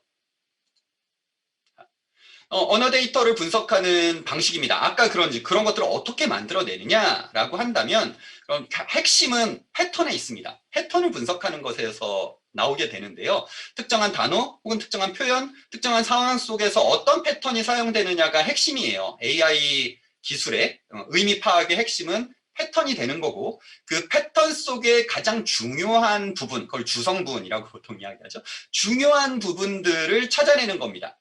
그래서 뭐 이제 그런 부분들을 찾아내서 분석하는 과정이 되고, 이런 것들 많이 봤을 거예요. 이런 건 이제 가장 단순한 방식의 이제 클라우드이죠. 뭐 그룹, 단어 그룹이라고 하는 것들 만들어내는 것들 이제 대표적으로 보여주는 건데, 이제 이런 것들을 좀 더 이제 통계적이고 과학적인 방식으로 세분화하면 좀 더 이제 정밀하게 그런 것들을 언어 사용들을 파악할 수 있고 의미를 파악해낼 수 있게 되는 겁니다. 그래서 뭐 이제 특정한 사람들의 이 어떤 대상이라든지 어떤 상황에 대해서 어떻게 표현하는지라고 하는 것을 연구하는 것은 굉장히 일상화되어 있고요. 지금 현재 아주 일상화되어 있고, 이것을 통해서 그 사람의 성향들을 판단할 수 있게 되는 거죠. 그 사람 머릿속에서 어떻게 생각하느냐, 이 대상에 대해서 어떤 방식으로 생각을 하느냐, 이걸 아주 간단하게 판단해낼 수 있게 되는 겁니다. 그래서 지금 이제 판단하는 것들이 이제 뭐 주성분 분석이나 주제 분석 같은 것들을 통해서 하고 있는 것들이고요. 아주 쉽게 할 수 있는 겁니다. 그래서 아주 쉽게라고 하면 정말 쉬운가요? 라고 하는데 기술을 알면 쉽게가 되는 거죠. 자, 이거 저거랑 똑같아요. 이제 자동차 운전이나 세탁기 사용과 똑같아요. 자동차 운전을 어떻게 하면 이제 배우면 그다음부터는 쉬워지는 거니까. 그래서 기술을 배우는 이유가 바로 거기에 있죠. 특정한 단어들의 패턴을 분석한다는 것이 이제 네트워크 분석이라고 하는 것은 어떻게 이루어지는 거냐면 앞에 있던 것들과 똑같습니다. 앞에서 패턴 분석에서 주성분 분석은 핵심적인 내용이 무엇인가, 핵심적인 단어가 어떤 것인가, 이걸 파악하기 위한 방식이라면 네트워크 분석은 특정한 단어나 표현, 개념들이 어떻게 연결되어서 사용되고 있느냐, 이걸 분석하는 거예요. 그러면 이게 앞에서 말했던 이제 관계 중심의 의미를 파악하는 데 중요한 부분이 되겠죠. 여기 보면 병원이라고 하는 단어가 어떤 단어들과 연결이 되느냐, 연관되어 있느냐라고 하는 것을 이렇게 비교해 본 겁니다. 보면 이제 병원이 암, 수술, 질병, 병이라고 하는 것, 당연히 우리가 생각하는 것과 당연히 연결되어 있는 모습을 보여주는 거죠. 그러니까 우리가 생각하는 관계와 실제 이거는 우리가 생각하는 사람이 생각하는 방식대로 분석한 게 아니라 사람들이 사용하는 언어 데이터 속에서 분석해낸 겁니다. 데이터 그 자체를 분석했더니 이렇게 나온다. 그러면 결과적으로는 데이터를 분석한 것과 우리가 실제로 생각하는 것과 거의 일치한다가 되는 거죠. 그러니까 이렇게 분석을 하면 우리 머릿속에 어떻게 관계를 맺고 있다라고 생각하는지 알 수 있다가 되는 거예요. 그리고 이것도 이제 비슷하죠. 이것도 네트워크 분석을 할 때 어떤 방식으로 네트워크를 만드느냐, 이건 계층적인 분석을 한 거고, 앞에 있던 거는 계층적 분석이 아니라 이제 수평적인 분석을 한 거죠. 이거는 이제 제가 이제 관심을 갖고 연구하는 주제 분야인데요. 특정한 단어들의 개념이 어떤 범위로 사용되느냐를 보여주는 거예요. 여기 보면 클리어, 클레버, 해피, 일루미너스라고 하는 이제 4개의 단어, 하나, 둘, 셋, 넷, 4개의 단어들의 사용을 분석해서 이 단어들의 개념 영역을 영역화시키는 거예요. 영역화. 보면 여기 이제 각각의 영역들이 이렇게 구분되는 영역들이 이렇게 나오죠. 노란색은 클리어, 요게 노란색, 요게 클리어라고 하는 단어가 사용되는 영역인 거고, 해피라고 하는 것이 여기에 이제 해피가 이렇게 사용되는 것이고, 그렇죠? 그리고 클레버라고 하는 게 이렇게 사용되는데, 클레버랑 클리어랑 중첩되는 부분이 이렇게 있고, 해피랑도 이렇게 중첩되는 부분이 이렇게 있네요. 그래서 이렇게 이제 분석을 할 수 있게 되는 거예요. 이렇게 넣으면 수많은 단어들의 사용, 수많은 언어들의 사용들을 통해서 실제 의미가 무엇이냐, 그 단어의 의미가 어떻게 사용되느냐라고 하는 무한한 사용의 범위를 추정할 수 있게 되는 거죠. 이렇게 영역화시켜서. 개념 네트워크 혹은 의미 지도라고 합니다. 이 사람은 요거를 이제 시멘틱 아틀라스라고 이제 명명을 했어요. 그러면 이런 영역들을 비교할 수 있게 되는 거죠. 이거 개념 영역이라고 이야기하지 언어 영역이라고 이야기하지 않아요. 왜냐하면 언어를 통해서 추상화시킨 것이기 때문에 개념이에요. 그러면 노란색이라고 하는, 그죠? 클리어라고 하는 단어에 대한 영어화자들의 개념 영역이 이렇게 되어 있는 거고요. 이걸 만약 한국 사람들이 깨끗하다라고 하는 개념 영역과 대응시킬 수 있죠. 그럼 이제 대조시켜서 뭐에 이용합니까?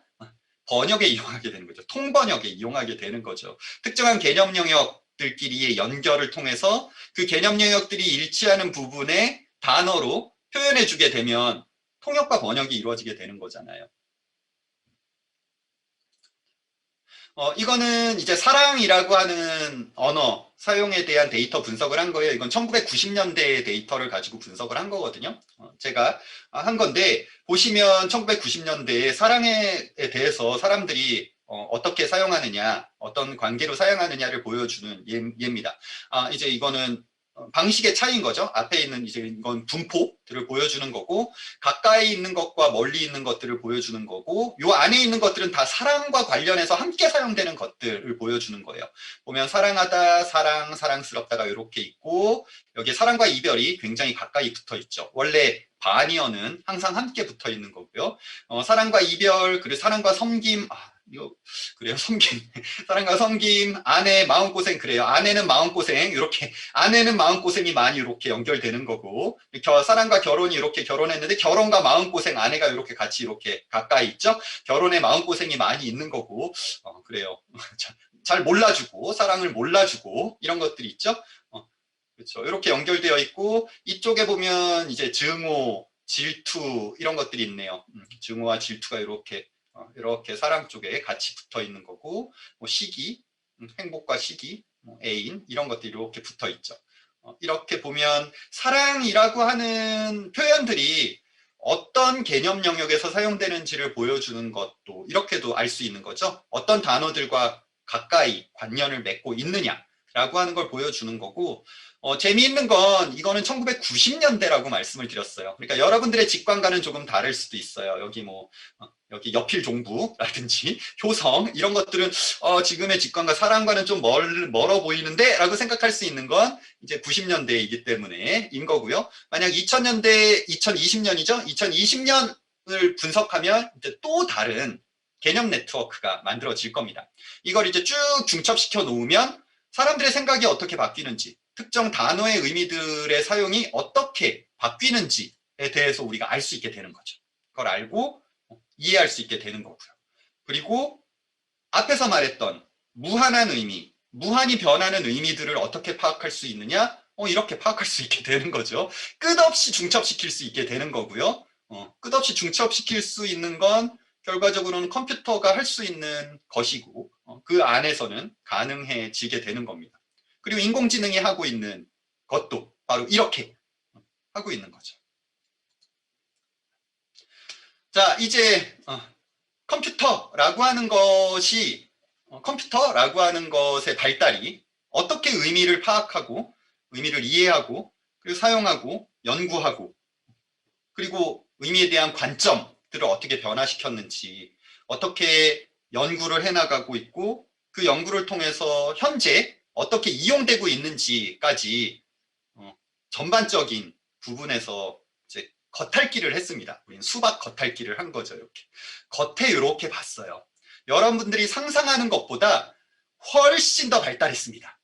여러분들이 상상하는 것 그 이상으로 과학이 발달해 있고, 컴퓨터로 의미를 파악하는 방법이 훨씬 더 발전해 있다는 사실을 여러분 기억해 두세요. 여러분들이 관심을 안 가지고 있거나 모르고 있을 뿐입니다. 여러분들이 상상하지 못할 정도로 발달해 있다는 것이에요. 컴퓨터라고 하는 것이 의미를 어떻게 파악하느냐? 컴퓨터는 의미를 파악하는 유일한 방법은 데이터를 이용하는 것뿐이죠. 인간이 생산해낸 데이터죠. 인간이 생산해낸 데이터라고 하는 것이, 이 데이터가 언어 데이터만을 의미하는 게 아닙니다.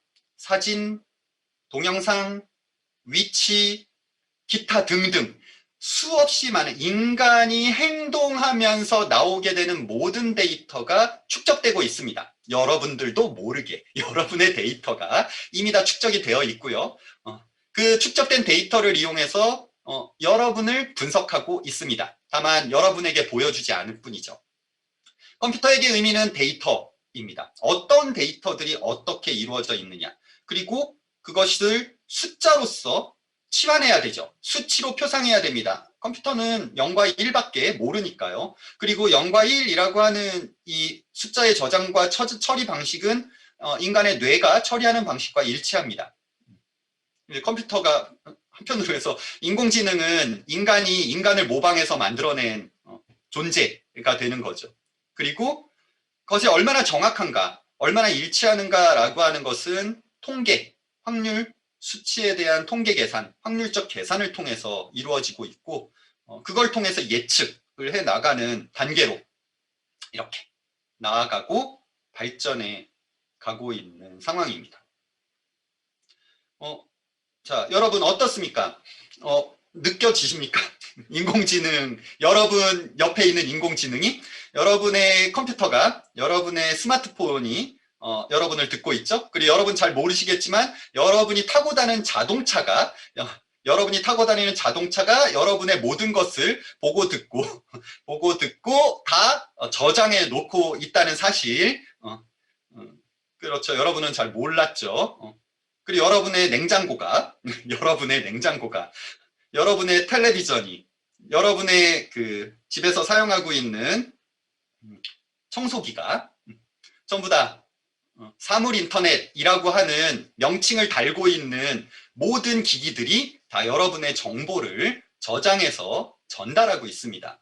자, 다 가지고 가고 있어요. 여러분이 요즘 나오는 IT 사물 인터넷이 연결되는 청소기를 사용하면 그 청소기 사용 정보가 다 누적되고 기록이 돼서 여러분이 언제, 얼마나, 어디를 청소하는지 나오게 되고 있고요. 냉장고도 마찬가지죠. 몇 시에 몇 번 냉장고를 열고 닫고 하는지, 집어넣고 빼고 하는지, 이런 것들을 다 파악해내고 있는 거죠.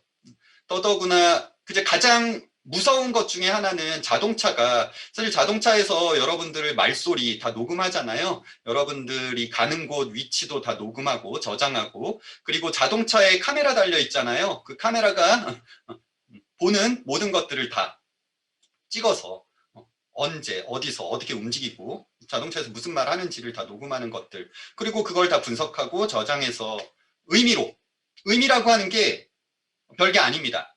의미를 부여하는 게 의미 작업이 되는 거죠. 무의미해 보이는 어떤 데이터들 속에 유의미한 의미를 찾아내는 것, 그걸 결정해내는 것, 그게 이제 컴퓨터에게 있어서 의미가 되는 것이 되는 겁니다. 자, 이런 상황 속에서 우리가 고민해야 될 부분이 또 하나가 있죠. 여러분 이제 한국어 선생님이 되고, 자, 언어를 가르치는 사람이 되려고 이제 열심히 이 어려운 공부를 해나가고 있는데, 사실 언어를 사용하는 건 선생님이 없어도 얼마든지 지금 가능해요. 말을 따라하도록 만드는 거죠. 말을 따라하도록 만드는 건 이제 AI가 충분히 할 수 있는 수준에 도달했습니다. 도달했어요. 그러니까 여러분들이 이제 영어 공부할 때 지금 영어 앱이라든지 그런 데서 발음 교정해주고 듣기 해주고 따라해주고 내가 말하는 거 이제 그거 점검해 주잖아요. 근데 여러분들이 그거 볼 때 별로 발음도 안 좋고 좀 그런 것 같은데 라고 생각하시면 싼 거라서 그렇습니다. 싸서 그렇습니다. 싼 걸 쓰기 때문에 그런 거고요. 사실 이제 비용의 문제거든요. 비싼 건 아까 앞에서 보셨죠? 네이버라든지 구글에서 거의 사람인지 AI인지 구분 못할 정도로 똑같이 표현을 하잖아요. 이건 비싼 거. 자, 이제 비싼 거, 싼 거, 비싼 거에 따라서 그 등급이 나눠져 있을 뿐이지. 그리고 여러분들이 접하는 건 이제 보통은 이제 상용화되는 거는 가격 문제 때문에 이제 좀 낮춰가지고 기술을 낮춰서 사용하는 거기 때문에 약간 어색함, 이제 좀 내가 생각할 때는 좀 약간 발음도 좀 어색한 발음이 나오는 것 같아라고 하는 건 가격 문제 때문에 그런 거지 할 수 없어서 그렇게 나온 게 아니라는 거예요. 비용의 문제 때문에 그렇게 못한 것일 뿐이라는 겁니다. 그리고 얼마든지 그 비용이 줄어들죠. 비용이 줄어들잖아요. 가격이 줄어들게 되면 지금 제가 말하는 것보다 더 바르고 명확하고 이해하기 쉽게 AI가 말해주고 읽어주고 대화해줄 수 있게 될 겁니다. 얼마 안 남았고요. 얼마 안 남았습니다. 자, 이런 상황입니다. 여러분 알고 계시는 분은 알고 계실 거예요. 전기자동차 기술이 만들어진 게 1990년대에 이미 수소자동차, 수소전기자동차 기술이 만들어졌어요. 제가 그걸 왜 기억하냐면 제가 그때 1990년대 초반에 이제 그 군대 갔다 와서 대학교에 들어갔는데 그때 수업 중에 그 환경과 기술이라고 하는 과목을 들었는데 그때 이제 과제로 환경 친화적인 기술에 대한 과제를 이제 연구하다가 수소전기 자동차, 수소엔진, 수소전기 자동차 기술을 개발한 우리나라의 기업이 있어서 거기 인터뷰 갔던 기억이 나요. 그 회사에 가서 인터뷰를 했어요. 수소자동차라고 하는 그 기술. 90년대 초에 이미 수소전기자동차 기술이 만들어졌고요. 그리고 이미 저희 포드에서 미국의 GM에서 이미 전기자동차 기술도 이미 그때 다 완성이 되어 있던 건데 다만 이제 비용의 문제라든지 그리고 또 이제 시장 상황 때문에 그걸 그냥 기술로서만 남겨놓고 상용화되지 못했던 것일 뿐이거든요. 근데 지금 이제 20년, 30년 이제 흐른 지금 시점에서 이제 그게 확 하고 나오게 됐죠. 지금 똑같습니다. 언어 교육이라든지 이 번역, 자동 번역 기술, 요즘에 이제 통번역이라고 하는 거 AI하고 인간하고 이제 그거 많이 하잖아요. 얼마 전까지 그런 거 했던 것 같은데 AI와 인간과 통번역 기술 이제 비교하는 거 그런 거 많이 했는데 그거 한 이유가 AI 발전시키려고 한 거거든요. AI 발전시키려고 한 거예요. 그거 이제 안 할 겁니다. 앞으로는. 왜냐하면 사람보다 AI가 더 잘할 수 있는 수준에 올라가 있기 때문에 그런 거거든요.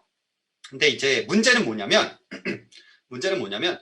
아무리 AI가 해도 컴퓨터가 할 수 있는 것은 명백합니다. 알고리즘 자체가 달라요. 사람과 컴퓨터의 방식이 달라요. AI는 절대로 상상을 할 수가 없습니다. 여기서 말하는 상상이라고 하는 것은 그 없는 것을 만들어내는 것을 의미하죠. 그런데 사실 요즘에는 이 상상과 창조도 컴퓨터가 할 수 있게 됐다라고 많이 이야기해요. 컴퓨터가 그림 그리고 그쵸? 예술을 하잖아요. 음악도 만들고 창조를 해내죠. 사실 이제 창조라고 하는 게 무에서 유를 만드는 게 아니라 있는 것을 어떻게 다르게 조합해서 새로운 것을 만드는 것이기 때문에 사실 상상과 창조를 AI가 할 수 없다라고 하지만 현재 시점에서는 할 수 없습니다. 그러니까 인간만큼 상상하고 창조할 수 있는 능력을 아직까지는 갖추지 못했어요. 하지만 AI는 갖추게 될 겁니다. 상상과 창조를 갖추게 될 거예요. 그러면 그 다음에 AI가 할 수 없는 일은 뭐냐? 해석하고 결정하는 일은 못합니다. AI는 주어진 대로만 하지 주어지지 않은 건 하지 않아요. 이게 결정적인 거예요. AI가 모든 걸 다 해주지 않는 이유가 그거예요. AI는 시키는 것만 한다. 사람은 근데 시키지 않은 것도 하잖아요. 그리고 시키는 대로 안 하고. 그렇죠? 시키는 대로 안 하고 그러니까 말썽 부리고 문제 일으키고 이런 것들이 인간만이 할 수 있는 거고 AI는 시키는 것만 하기 때문에 주어진 것만 하고 그리고 결과적으로는 가치 판단을 하지 않습니다. AI가 가치 판단은 인간만이 갖춘 윤리라고 보통 이야기하죠. 가치 판단은 윤리의 문제이기 때문에 AI에게 윤리를 맡기지는 않죠. 물론 결정하기 위한 자료를 제공하긴 하지만 그것을 할 거냐 말 거냐라고 하는 건 인간이 판단하는 문제가 되는 거예요. 이제 할 수 없는 일이라고 했지만 현재 AI에게 맡기지 않는 것일 뿐이죠.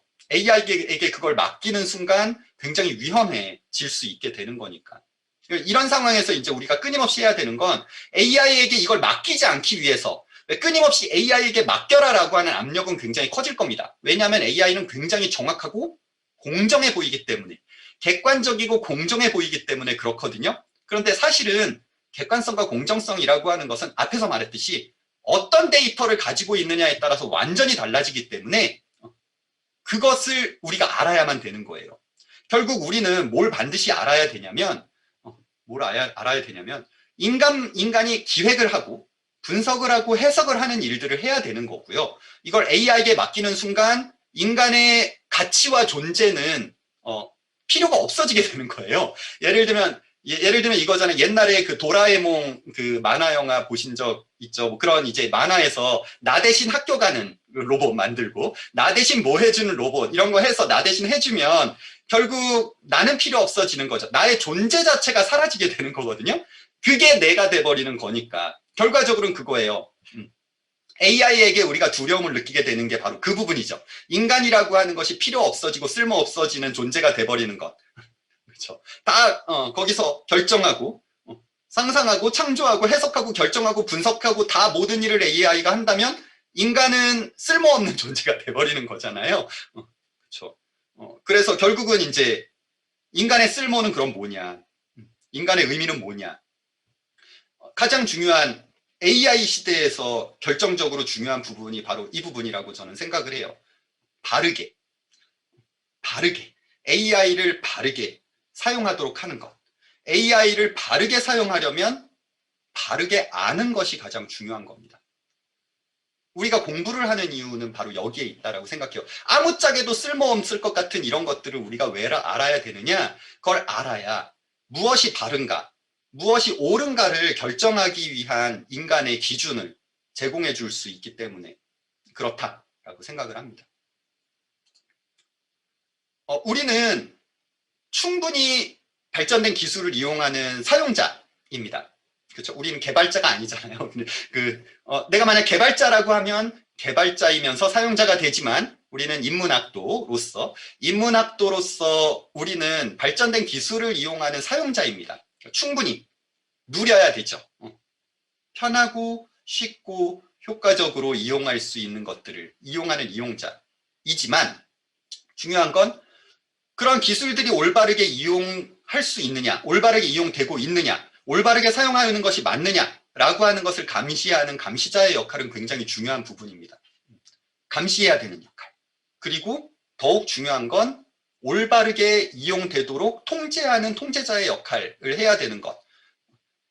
우리가 알아야만 감시하고 통제할 수 있는 겁니다. 나는 선생님인데 이런 것까지 알아야 돼요?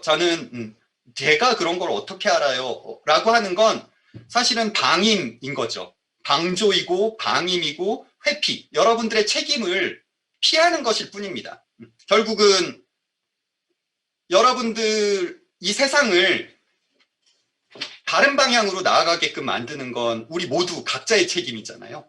그리고 더욱 중요한 건 이제 저는 그런 생각을 해요. 이제 나의 삶보다는 나의 후손들, 내 아이들, 그리고 그 아이들의 아이들이 더 좋은 세상에서 살도록 만드는 게 지금 나의 그 책임, 가장 중요한 책임이 아니겠느냐라는 생각을 하고, 그러면 내가 공부를 하고 내가 연구를 하고 공부를 하고 그리고 이곳에서 여러분들을 가르치고 이 모든 일들이 바로 그것을 위한 가장 중요한 목적을 향해서 가야 된다라는 생각을 하면서 연구를 하고 공부를 합니다. 여러분들이 의미라고 하는 것을 생각할 때 의미라고 하는 것이 정말 의미를 갖기 위해서인 거예요. 의미가 있냐 없냐라고 보통 이야기하죠. 이건 무의미해. 의미가 있어. 정말 의미 있는 거야. 의미 있는 일이야 라고 할 때 그 의미를 잘 기억해 두시기 바랍니다. 진짜 의미 있는 것인가? 이걸 찾기 위한 게 결국은 우리가 이렇게 복잡하고 어렵고 힘들고 이런 것들을 공부하는 이유가 되지 않을까라는 생각을 하면서 오늘 특강을 마치도록 하겠습니다. 자, 여기까지 여러분들께 오늘 준비한 내용을 말씀드렸는데요. 자, 이제 궁금하거나 특강 내용 중에서 궁금하거나 질문, 더 알고 싶은 부분들 있으시면 질문을 해주시기 바랍니다. 질의응답 시간을 갖도록 하겠습니다.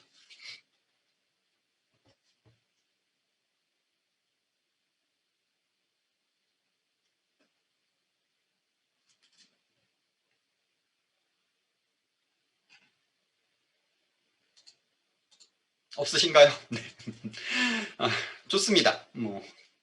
여러분 모두들 건강 조심하시기 바라고요. 봄입니다.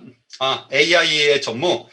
교육과 AI의 접목이 지금 에듀테크라고 아시죠? 에듀테크가 굉장히 유행하고 있어요. 교육에 테크닉, 기술이 융합되고 있거든요. 그리고 특히 온라인 코로나 사태 때문에 지금 에듀테크가 훨씬 더 지금 부상을 했어요. 줌으로 이렇게 지금 줌을 이용해서 교육을 하는 것뿐만 아니라 우리가 실시간, 비실시간 학생들이 자가학습 시키도록 하는 거잖아요. 그렇죠? 그걸 위해서 이용되고 있습니다. 기술이. 아까 말한 대로 언어교육에 AI 이용되는 게 여러분들이 말하는 발음, 언어를 들려주고 따라하도록 하고 그리고 따라하는 것을 컴퓨터가 듣고 제대로 표현했는지 혹은 대화도 합니다. 챗봇이라고 하죠. 대화를 하면서 적정하게 이 사람이 표현했는지에 대한 점검을 해주는 기술들이 만들어져 있고요. 그게 사용되고 있어요. 그게 AI입니다. 언어 교육을 할 때 AI가 굉장히 잘 사용돼요. AI보다 여러분이 한국어를 당연히 더 잘 가르칠 겁니다. 왜냐하면 AI는 답답하거든요. 지금 상황에서는 답답해요. 그리고 중요한 거는 선생님은 기술자가 되면 안 돼요. 기술자가 되는 게 아니에요. 기술자가 뭐냐면 정확한 발음, 정확한 표현, 이걸 가르치는 건 컴퓨터가 더 잘합니다. 컴퓨터가 더 잘해요. 사람보다 컴퓨터가 더 정확하게 발음해주고 더 정확한 틀린 것들 잘 찾아내주고 그러니까 선생님이 틀린 거 교정해주고 뭐 맞는 거 이거 해주는 건 선생님의 아주 낮은 단계에서의 역할이에요. 아주 낮은 건 컴퓨터가 더 잘할 수 있는 단계입니다. 선생님이 해줄 수 있는 건 뭘까? 이거 이제 굉장히 많이 고민을 하셔야 될 거예요. 여러분들이 이제 선생님으로서 그럼 인성이 답이죠. 아까 말한 대로 이제 가치라고 하는 것, 그 컴퓨터로는 알려줄 수 없는 그런 그렇죠. 감정, 서로의 감정을 소통하는 방식들을 알려주는 거죠. 사실 단순히 표현하는 게 아니라 적절하게 자신의 감정들을 통제하고 적절하게 전달해 줄 수 있는 방법들, 소통할 수 있는 방법, 소통의 기술이라고 하는 건 컴퓨터가 알려줄 수 없거든요. 절대로 알려줄 수가 없어요. 사람과 사람의 소통 방식들을 알려줄 수 있는 건 사람만이 할 수 있는 거죠. 같은 종끼리에. 그런 것들을 고민을 많이 하셔야 될 것 같고요. 그래서 더욱더 지식이 중요해지는 시대가 될 겁니다. 지식이 더욱더 중요해질 거예요. 여러분들에게. 알고 있는 내가 말을 잘하는 것 이것보다 그래서 고민을 많이 하시기 바랍니다. 고민 속에서 끊임없이 이제 고민을 하고 고민으로 끝나는 것이 아니라 그 고민을 해결하기 위해서 우리는 공부해 나가는 거죠. 공부해 나가는 거 배워 나가고 꾸준히 학습해 나가면서 우리 스스로 이제 발전해 나갈 수 있을 거라는 생각이 들어요. 그래요. 사람과 사람이 마주하고 만나야죠. 자, 좋습니다. 여러분 오늘도 만나서 반가웠습니다. 모두들 남은 시간 잘 보내시길 바라고요. 오늘 주말 잘 지내보셔요. 지내시고 그래요. 통역 필요 없는 맞아요. 통역사가 필요 없는 세상이 올 거예요. 그대로 연결이 될 거니까요. AI 조교 등장했습니다. 지금 이미 AI 조교가 있고요. 사용되고 있어요. 여러분 AI 이미 교육에도 들어와 있고 상용화돼서 사용하고 있다는 걸 기억해 두시고요. 자, 그럼 주말 잘 보내시기 바랍니다. 안녕히 가세요.